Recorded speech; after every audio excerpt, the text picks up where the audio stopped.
Hi, everyone. Welcome. David Kessler here.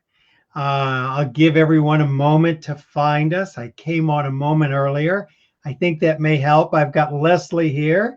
Excited to have you on, Leslie. Thank you so much. Oh, you're welcome. I'm glad you're here. All right, let's see if I can find us. I have my little phone here that I'm looking myself. Excellent. I always Very say if I good. can't find us, no one can find us. So if comments would be on the side. So people are saying hi. Comments, you won't see any names, but you'll see comments as people come on. Awesome sauce. Very good. Great. Awesome sauce. That's too funny. Thank All you. right. Robin has joined us. People are Yeah. beginning to coming on. I see. I know Robin's in New York. Where are you at? I am in West Palm Beach, Florida. Wonderful. That's good. So you probably got some good weather there, nice and warm. It is right now. It's been raining off and on, but I find that when people from Florida complain about anything weather-wise, unless it's a hurricane, nobody cares because we'll go, oh, it's December and it's 50 today. And people in the snow are like, shut your mouth. So yes. Absolutely. I don't complain about it. I know. I feel that way in LA. Deborah's here from Los Angeles. I'll give her a moment. Arcadia's from Louisiana. Chris is here from Virginia Beach. Diane's from Fort Worth, Texas. Wow, Utah. I was in Utah last year hiking with some friends, and I'm not a hiker, so we went to Provo, and then we went like up into Capitol Reef State Park, which was really fun and very outside of my comfort zone. Maria, oh, I'm so sorry for your loss, Maria from Oregon.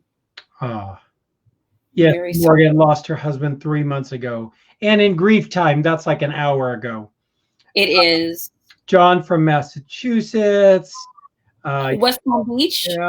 Anne from South Carolina. Lynn from New Jersey. Shelly from Minneapolis. St. Louis is, she's like, St. Louis is in the house. Marilyn from Redwood City. Janet from Albany. Ivy from New York City. I'm so glad everyone's coming. Bill is here from Georgia. Hi, Teresa. Welcome, everyone. Heather from Stony Creek. Awesome. Wendy from Venice, Florida. I don't even know where Venice, Florida is. I don't know exactly. Oh, my goodness. Fiorella lost her husband a month ago as of yesterday. Oh, and got married in January. Oh, my gosh. I'm so sorry. So brutal. So brutal. Cheryl's here from Team Sharing. Cheryl came on and was one of our speakers. Toby from Massachusetts. Kara from Massachusetts also. Robert. Chantal is here from Connecticut. Janice, 32 weeks since her husband died. Oh, I'm so sorry, Janice. She's in New York. All right. Lots of people. Anniversary is Wednesday for Anna. Oh, I'm so sorry. And Louise, I lived in York, Pennsylvania for 8 years. So I don't know where in PA you're from, but hi. Commonwealth. Yes, there you go. All right. Well, for those of you who may be new, I'm David Kessler. I come on, bring incredible people like Leslie, who's volunteering to be here tonight to share her story. And we're all here because someone we love has died. And after COVID began and we were all stuck at home and people were having loved ones that they couldn't have a funeral for, or their grief group got closed down, we started this. So we're having a virtual community these days. We're all here because someone we love has died. So I like to just start with a moment of silence, just to send our loved one our connection, our love, our sweetness, and let them know they'll never be forgotten in just a moment of silence in their honor. So join me if you would.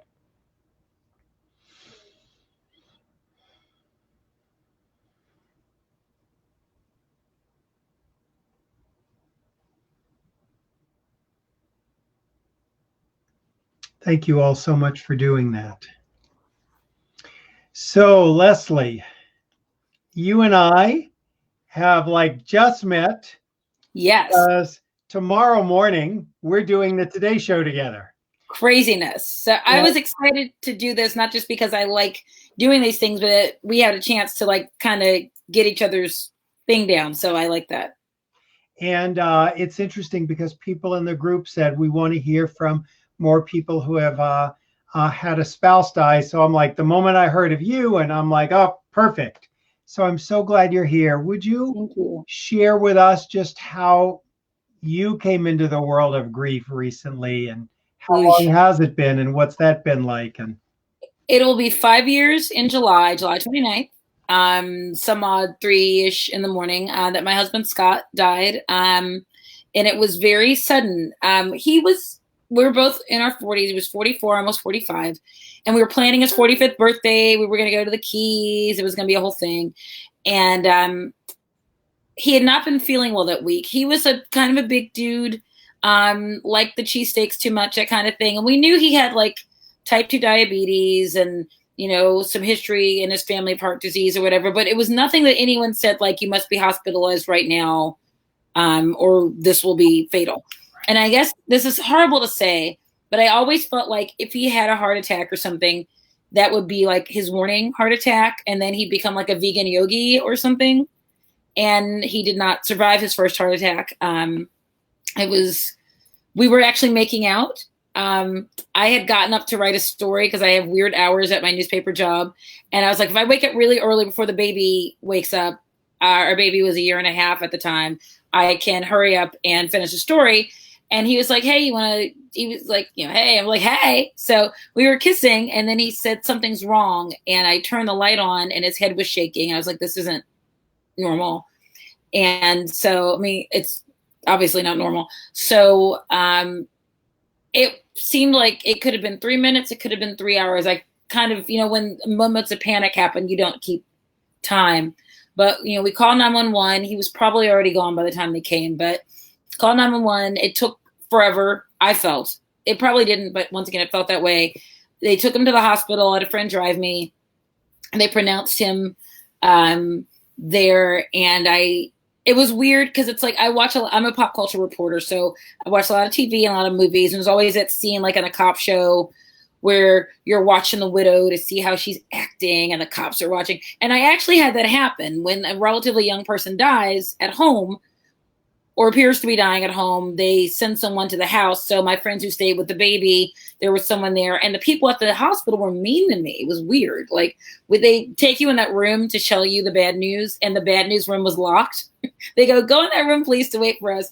And I hit the thing, and there was like a doctor, and they were like charging his phone. He's like, oh, sorry, gotta go. And everyone was weird and squirrely, and there was a police officer who was like just watching me, like to see what I was going to say, because he watches too much Law and Order 2, I guess.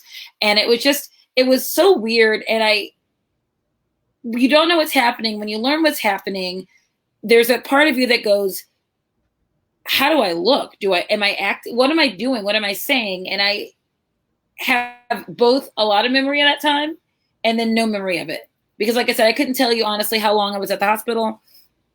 I couldn't tell you.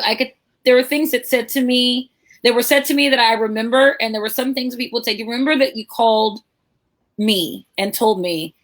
And my twin sister, she said, do you remember that you called me? And I said, no, I have no memory of that. And she said, do you want me to tell you what you said?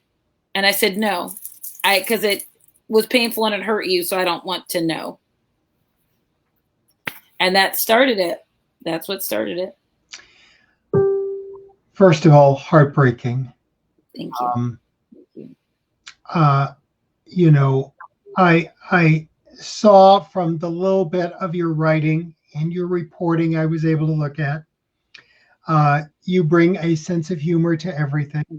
I do. And I could just see that you and Scott had a wonderful life. We did. And you brought that sense of humor to grief too. It's weird. I think, like, I would say, okay, I'm writing a book and it's funny and it's about grief. And people are like, is it like slipping on a banana peel, you know, into the casket? Is it like a weird farcical thing? I've always processed everything through humor.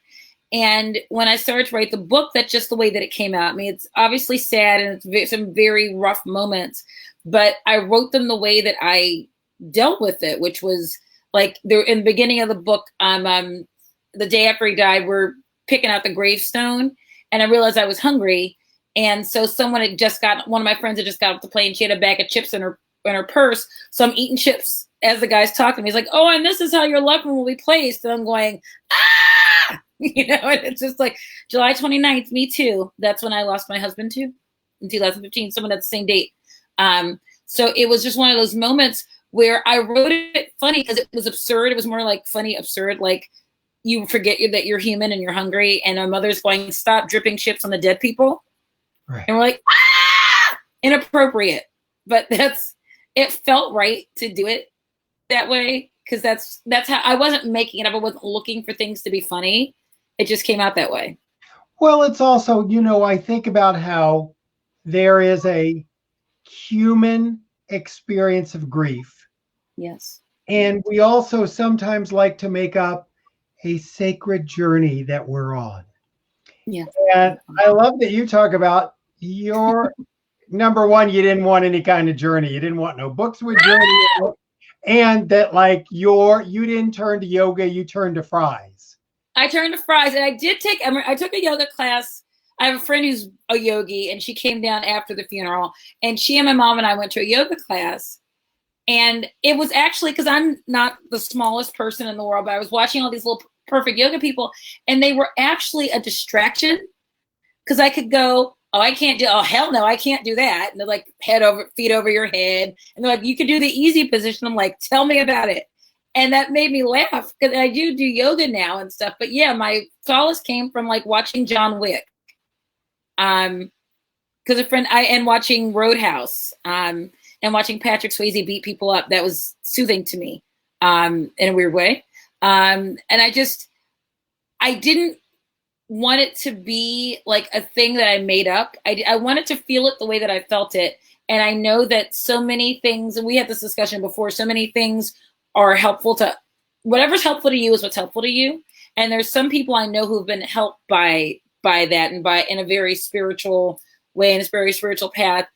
And I was like, I'm just going to make it up as I go along. So I kind of borrowed some things from everywhere, but I also went back to the fry place a lot, because fries are delicious. Yeah.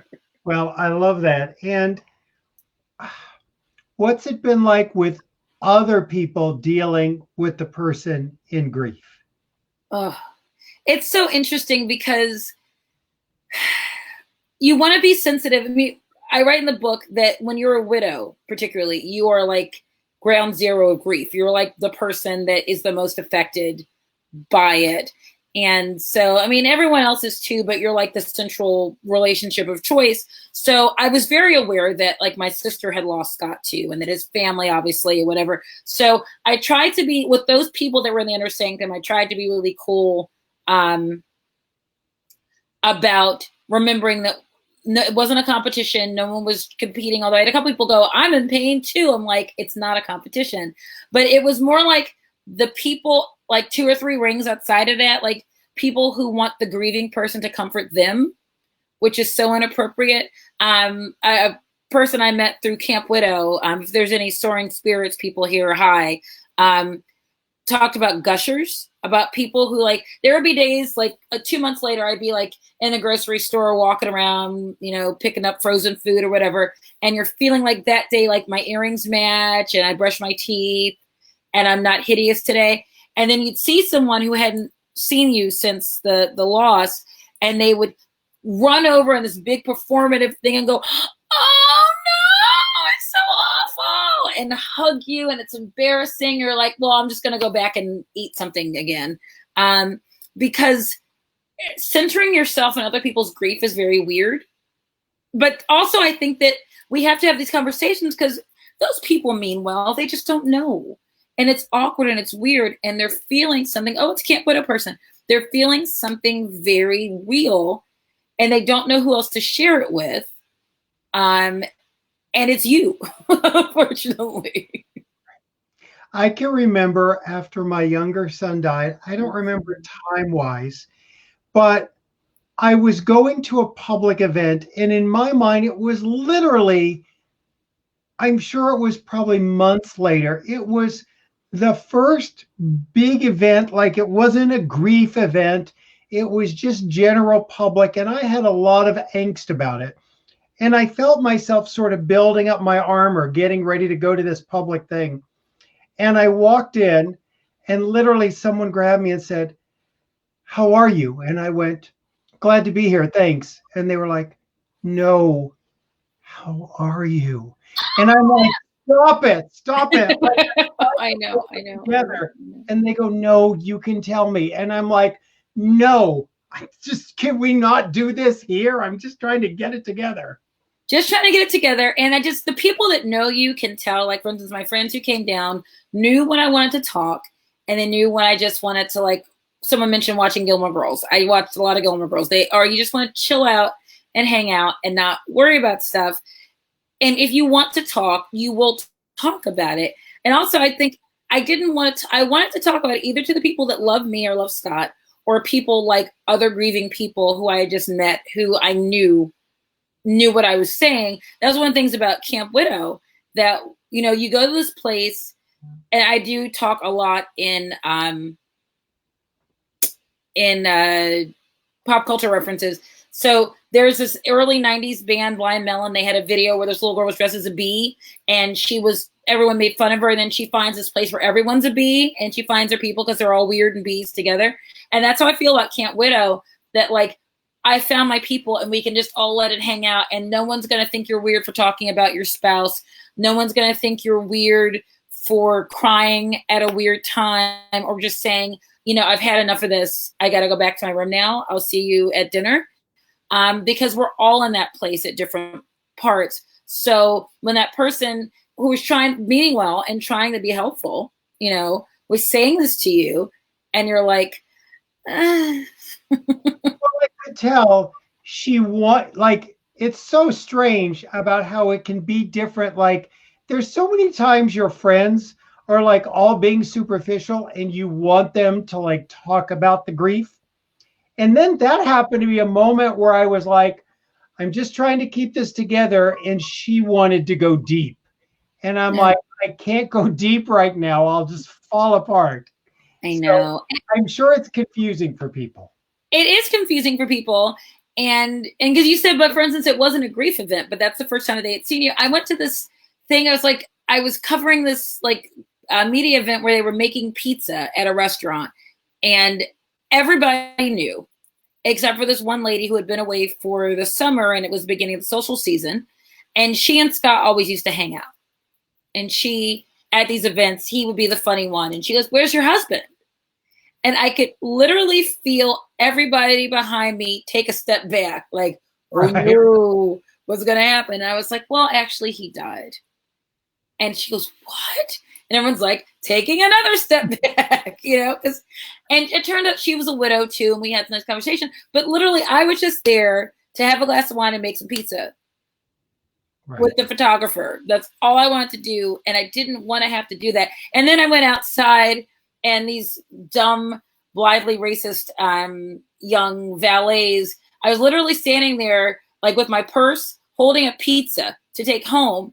And they thought I was a delivery person delivering things to the valet. The guy goes, "Did we order a pizza?" And I go, "I'm giving you my claim ticket. Here's my claim ticket. I'm just an old lady going to get her car." And they're like, "Oh, sorry." And the other guy goes, "He's really dumb." So yeah, so that was actually funny because it broke up my like irritation about that. Because I'm like, oh, I get something else to focus on, like dumb people. So yeah. So what would you tell us is one of the biggest challenges when a spouse dies? Or at least for you, what's been your biggest challenge? I think in the beginning, it was just, well, particularly the way that he died, is that I didn't have any warning. He wasn't ill for a long time. I wasn't expecting it. He hadn't been in the hospital. So, I mean, that would be hard too. My father had been ill for a very long time. When he died, my mother's widowhood was no less traumatic. It was just from a different place. So for me, it was that I became this word, widow, overnight. Something that I had just been literally, when I woke up that morning, I was a wife and a mom. And an hour later, I was a widow. And it was the thinking of myself. And then that also means I'm a single parent. Didn't expect that. It meant that I was now the person who had to make the decision about where we lived. And I was where the buck stopped. Having a partner, you have a partner and you make decisions Are we going to spend money on this? Are we going to move? Are we going to buy a car, sell a car, whatever? And we'd only been married for 5.5 years, but I'd been single till I was almost 40. So finding someone, it seemed like a real weird, cruel punchline universe, to be like, oh, 38 years old, met this guy I went to high school with, we fall in love, we get married at 38, almost 39, and then he dies when we're almost 45. It's like, that sucks. It sucks anyway. But recreating your universe again that fast, because once again, when my father died, it was incredibly traumatic because we were close, but we didn't live in the same place. It did not change my day-to-day life, except for my heart. It didn't change my finances. It didn't change what time I had to pick my kid up, or that I was the only person until my mom moved in. So it changes the circumstances of every aspect of your life, changing your will, changing your insurance beneficiaries. I mean, just like weird stuff. Like, oh, my bedroom, you cannot see. It's like someone said it looks like Stevie Nicks' purse. I got like pink stuff all around it. I got flowers and stuff. I never had a bedroom like this when I was married. It was full. I had literally a comforter with the Baltimore Ravens on it. I had so many compromises. And now and I remember I bought all this pink stuff and I felt guilty for a minute. Because I'm like, I wouldn't have this with Scott. And then I thought, but Scott's not here. And I get to have a pink bedroom again. And he doesn't care because he's not here. Right. It's not you learn that it's not a betrayal to change your life, because your life changed without your permission. And I can't for people. I'm sorry? Say that again for people. It's not a betrayal to change your life because your life changed without your permission. It's not a betrayal to change your life because your life changed without your permission. Absolutely. Absolutely. It just did. And you can either live in this space where you're like, your life is a shrine to that person and you don't change anything. But once again, it is different. He was not there. And I wonder if other widows feel this way. I still sleep on my side of the bed. Right. And sometimes I try to get in the middle because it's a big bed. Why wouldn't I? But it's not like I think he's there. I don't like call the pillow Scott or anything, that's where I am, and I still kind of feel it. So when my son snuggles in with me and I want it like on the edge of the bed, it's because I'm too close to the edge of the bed, because that's where I'm used to being. So it's if I find another partner at some point, maybe I'll switch sides, or I'll say, I'm sleeping in the middle, you sleep over there. I don't know. And you have a refreshing honesty. I mean, you can tell that just by the book, Black Widow. I'm not going to put Journey in the title. Nope. Like that's the subtitle. And you're like, there's no stages, which I'm so glad that even I, who wrote the book with Elizabeth Kubler-Ross, people like, there's stages, we've got to follow them. I'm like, no, that's not what we said. And I wanted people to understand that. And because when it's so funny, because when I heard I was going to be talking, it was like, oh no, I talked about the stages. And that basically that it was more like what lesson that they didn't exist, but that, like you said, they didn't happen in a perfect sequence where you get over it and then you're here and then you're here and then you're here, that they're like bloop, I can go through 10 in the same day and 10 other things that aren't even a stage. So the other thing is, I think about your honesty. It's pretty honest to tell us this all happened when you were being intimate with your husband. I mean, you could have easily just said, oh, he died in the morning. So was that an active choice to be that honest? I decided, and it goes back to when should you say that? Also, what happened was, it started back when my father died. I wrote a column about him dying, and I have written about, I wrote about movies and food and like hanging out with my girlfriends. I used to say I was like Black Carrie Bradshaw, but without the sex part. And then when my dad died, and I was tasked with writing this really emotional thing, and I wrote it and gave it to my editor, and he gave it back. And he said, it's like you're avoiding writing about his death. I go, yes, I am. And then I made a deal with myself that if I was going to do it, I was going to do it. So I sat down at the computer, took a deep breath, and just wrote. And 20 minutes later, I had a thing that I barely changed and I handed it in and it was perfect. So when I decided to write about Scott, both first for the newspaper and then this book, I decided that I was going to be honest. And I mean, not every single detail, Right. but that thing about us, I included the making out thing for two reasons. Three. One, that happened. Two, I think the juxtaposition of you're in a really wonderful moment and then literally in a second, it's done. It's gone. Everything has changed. And I didn't even appreciate it was happening. I was annoyed we were stopping kissing and he was dying, and that is bizarre, but that how quickly things change. Also, it was important for me because often when people die, you have this moment, like you hear they died and you go, oh my God, were we speaking? What did I say to him or her the last time I spoke to them? Were we doing okay?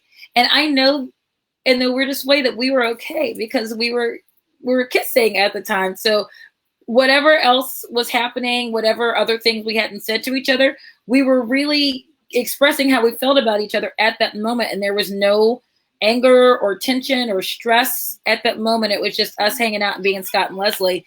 And so that was really important to me to note. So, yeah.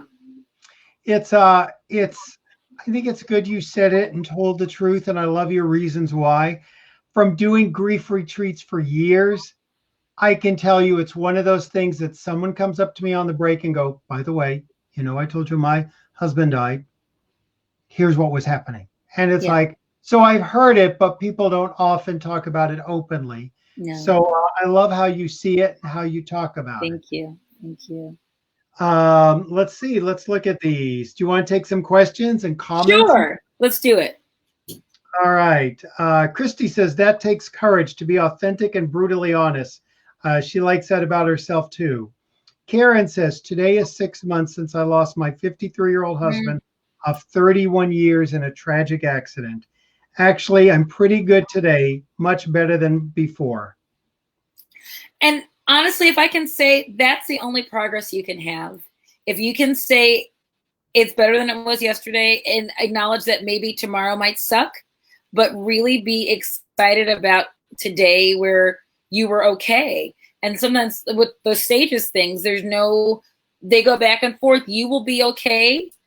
One day you will not, and then you'll be okay again. And maybe you're going to be more okay as it goes on, So I'm proud of you. Thank you. I'm glad that you're feeling better today.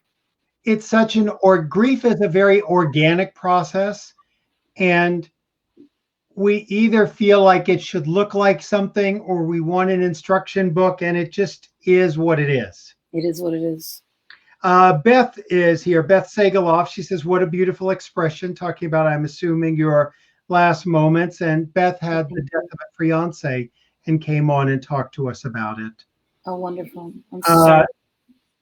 Sophia says, one of my closest friends and I have mocked the word journey for years. Sometimes I kind of have to use it. And one of the things I like about you is so many people, whether it's the stages or journey or whatever, they just think like, I'm very serious about all, and it's like, there's no rules. No one's going to offend me by how they're doing grief. Well, what's so weird is, and I tried to, so when I wrote that, I tried to be respectful of the fact, like I said, that some people do that. And for some people, it's so weird and unexpected what it is that we're going through. And if you need a template, and if you find a template that works for you, and if it working stages or going through like a journal that has different questions or whatever, if that is helpful to you, do that, because you're the only person who's going through that. There were people who gave me these journals and stuff, and I felt bad that I would open them and go, no, this isn't helpful. And my mother would go, it doesn't have to be, and I would say, I feel bad because so-and-so sent me this, and it was always pink or had like, a silhouette of hands or something. And I don't mean to make fun of it. It just wasn't who I was.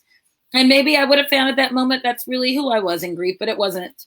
I like the ones that my friend of mine gave me adult coloring books. I'm like, yeah, this is awesome. It's like just, or just journals, right, just to write, or A flask. That was fun too. I enjoyed that too. And I've always felt bad, where I kind of get it in the book world is even in my last book. No, like I love my publisher, all great.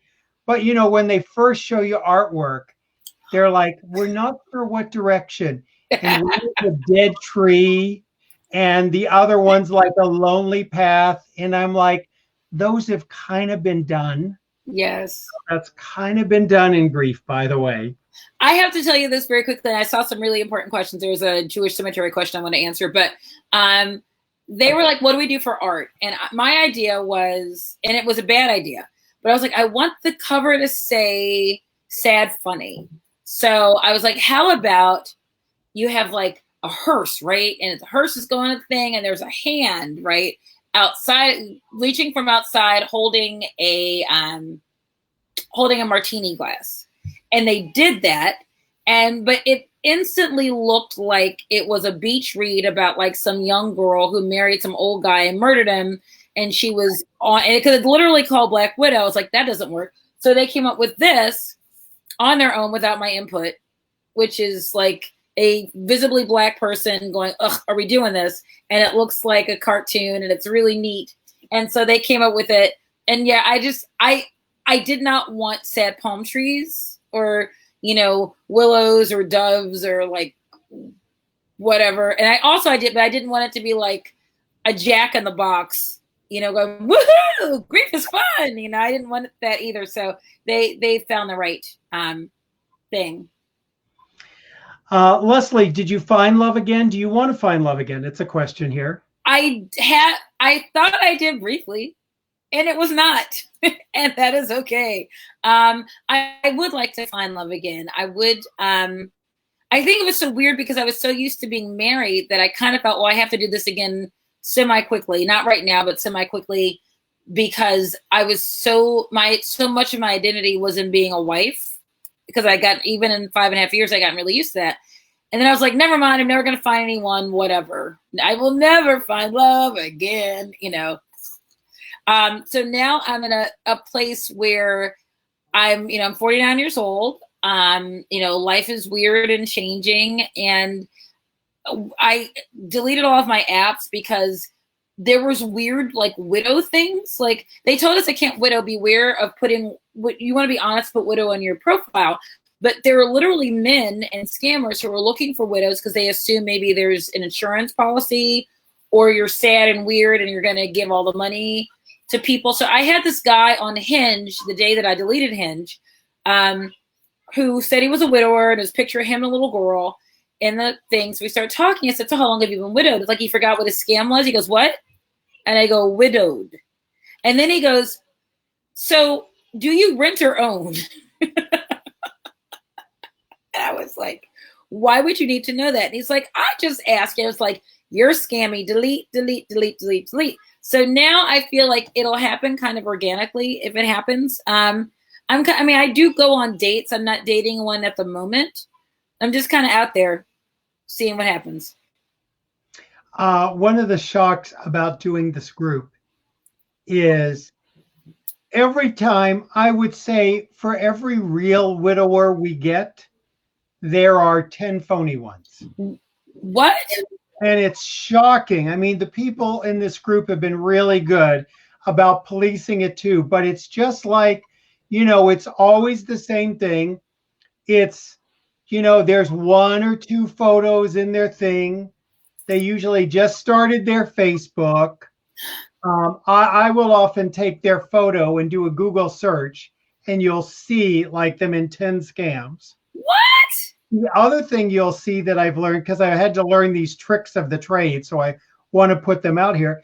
The other thing is when you go to, and I don't know if everyone can see this, I think they can, when you go to join a group, I can look at all your groups.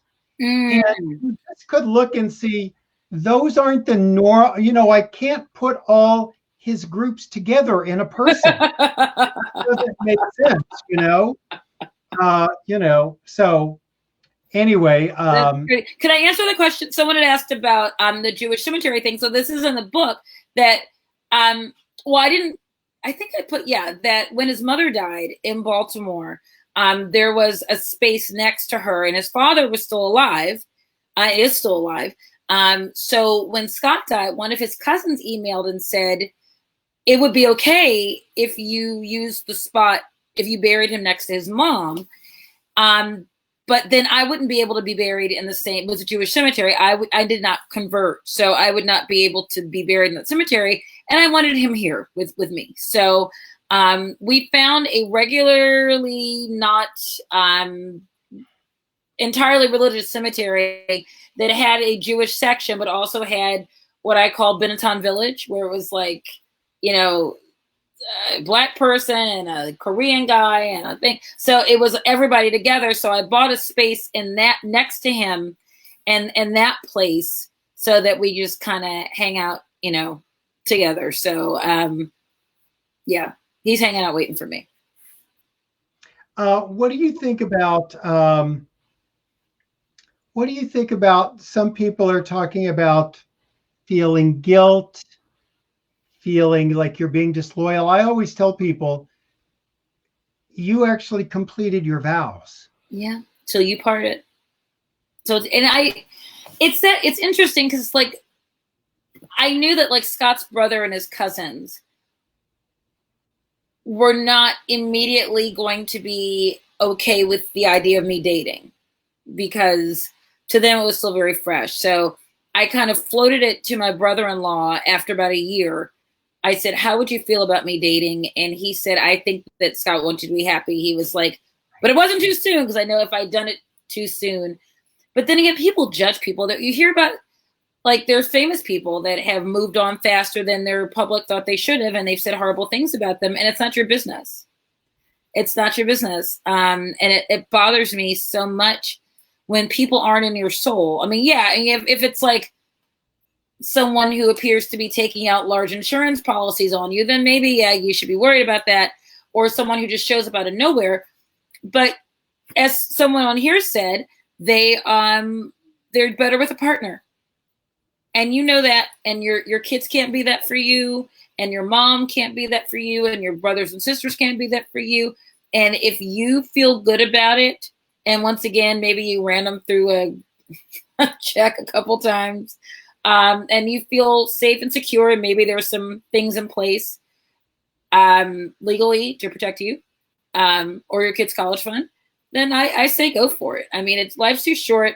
Scott said it was weird because it's not like we knew that he was dying or anything, but you know, he wasn't always the healthiest guy. And he said, once, just out of the blue, if anything ever happens to me, I'm like, I don't like this conversation. And he goes, get married and be happy. And I was like, just stop eating that cheesesteak and take your medication. I don't know why we're having this conversation.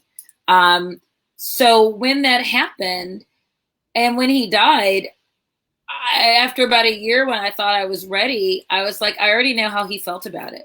I already know how he felt about it. So I don't ever have to feel like, even though I wrote a story in the paper that someone asked me, well, it's too soon for you to date. I was like, I don't know you. They're like, well, I work with single moms, and they're always rushing off trying to find a man, and they become bad parents. They ignore their kids, and you will do that too. I'm like, the heck? So it's like, no, seriously, I'm fine. Yeah. You know, and you and I share that in common, that I always say to people, whenever people go, well, she's doing this wrong or he's doing that, and I'll go, so is that what you did when your husband died? Or is that what you did when your mom died? Oh, my mom did that. I'm like, wait, you're not even in the same situation and you're telling them it's wrong? I mean, you don't even have any standing in this. None. Come back when you're in that situation. But even then you wouldn't have any business. But, you know, it's what other people think about all this is just none of your business. It doesn't. Someone said, what do you recall about your husband's friends that helped? The thing that helped me the most, my husband and I met in high school. We weren't really friends. We knew each other. And he went to college with my sister randomly. And they went to a little small school, St. Mary's College of Southern Maryland. And I went to University of Maryland, which is a big school. So when we got back together, like we'd never been together, when we came together, I had all these people suddenly who we all knew each other, but from different points of life. So after he died, the best parts of it were when people would say, let me tell you about Scott in college. Or let me tell you about Scott. Like at the funeral, his cousin, who's one of his best friends, told a story about um, losing all their money in Atlantic City and coming home on $1, you know, and like the last hand they won money and got to come home to Baltimore, or like just goofy stuff. And the stories help because I was learning new things about my husband, which was such a gift, you know, that there were things I didn't, I mean, nothing was really shocking, but it was really great to hear these stories and hear different people. There's a guy I went to high school with that I've known his family since I was in middle school. And he and Scott went to college together. And last week he said, "You want to hear a Scotty Z story?" I was like, "Tell me a Scotty Z story." And he told me a great one, which about a friend of theirs who was kind of being bullied by the girls on her sports team. And Scott asked her to the winter formal, you know, so she would have someone to go with because her friends were like, "Are you going to ask someone to the dance?" And Scott's like, "I'll take you." And he was a perfect date and opened the door for her and bought her flowers. And I was like, I expected that. B, it was really nice to hear that, and that he was always the person that I knew him to be was really beautiful. And I think people have this weird thought that it's going to make you sad or something. But when someone dies, you can't make more memories with them. You can't get more of them.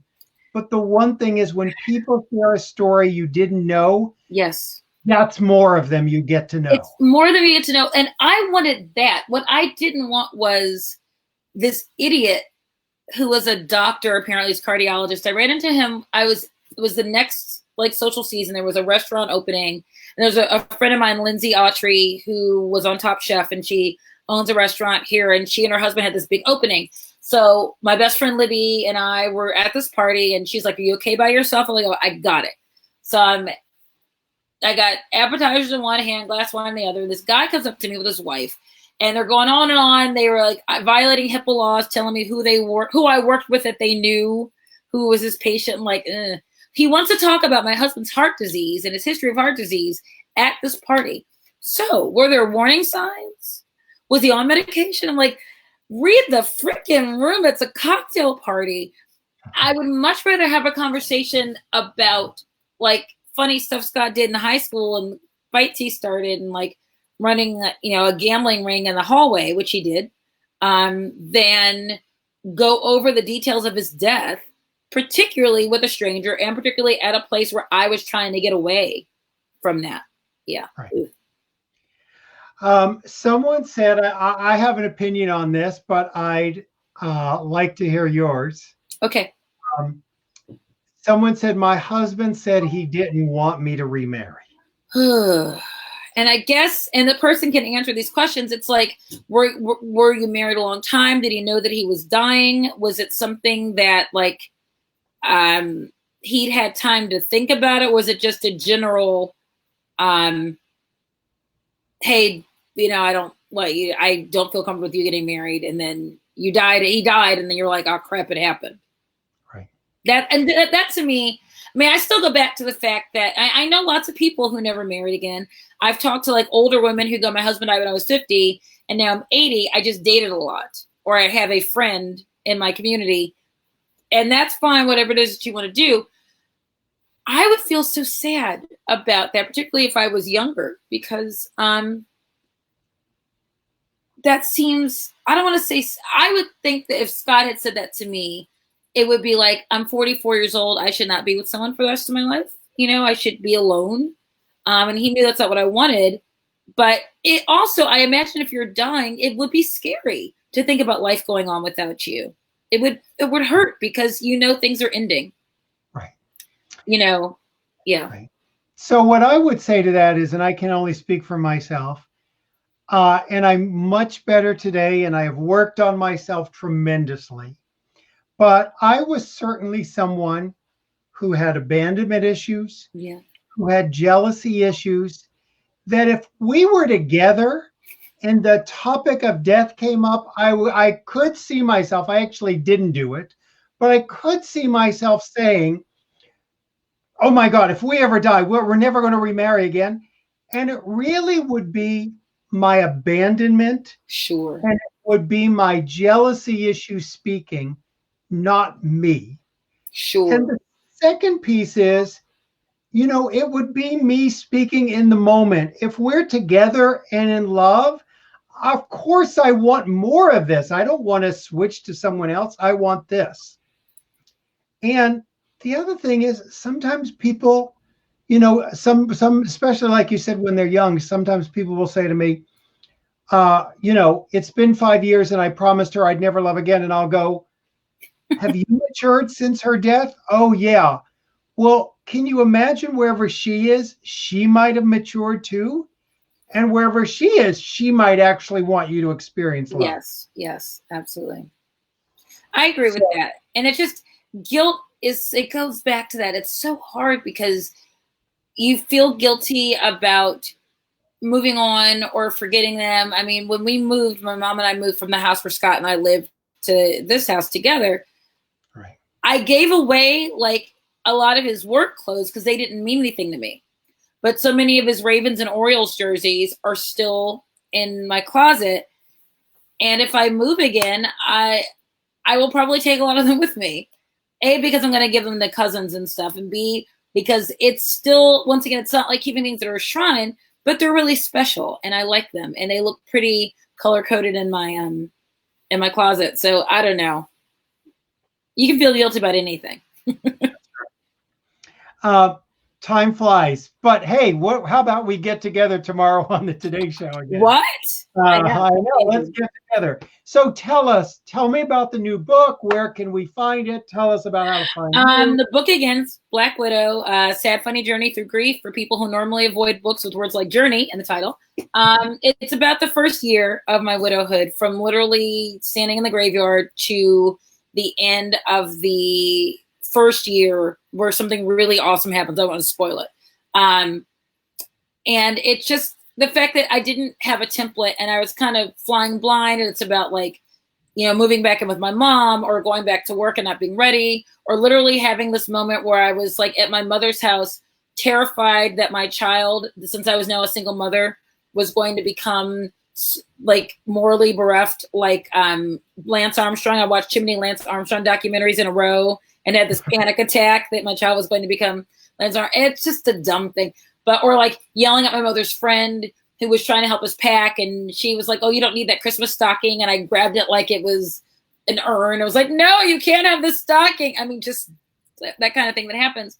And just giving myself a break, giving my family a break, and giving Scott a break for dying on me. And also, a little sex and some food and gaining weight and lots of crying and Patrick Swayze movies. Right. Yeah. Thank you so much. I can't wait to read it. I'm going to read it because it's anything like you. It's going to be heart and funny and sad and laughing and all those things. Thank you. And it's a tough world right now. You and I are going to be talking tomorrow a little bit about George Floyd's funeral. I mean, this is a world that suddenly everyone's grief has caught up. Awe of it. Just to the world. And the layers of that and what we're grieving, that, we're grieving our lives before COVID, and now we're grieving this world where it literally is not on fire, and having to confront some very tough things that maybe some of us have not wanted to confront about ourselves and our world and, sort of our future. And it's a really weird time, but I think it's also a really good time for a reset. Not in an opportunistic way, but it sucks anyway. What are you going to do about it? Right. To be continued tomorrow. Thank you so much. And thank you guys all so much. You can find me at lesliegraystreeter.com. There's my contact information. If you ever have any questions, I'm Leslie Streeter on Facebook, Leslie Streeter on Twitter, and Leslie Gray Streeter on Instagram. Just put Leslie and Streeter in there. And if it's me and not my cousin, who's a guy, that comes up, you'll find me. Perfect. Thank you for being with us. Thank you. Bye-bye. We're going to have Melody Moore tomorrow, and she's going to be incredible. And see you all soon. Thanks for joining us. Let a friend know who may be struggling alone. All right. Take care, everyone. Thank you. Bye-bye.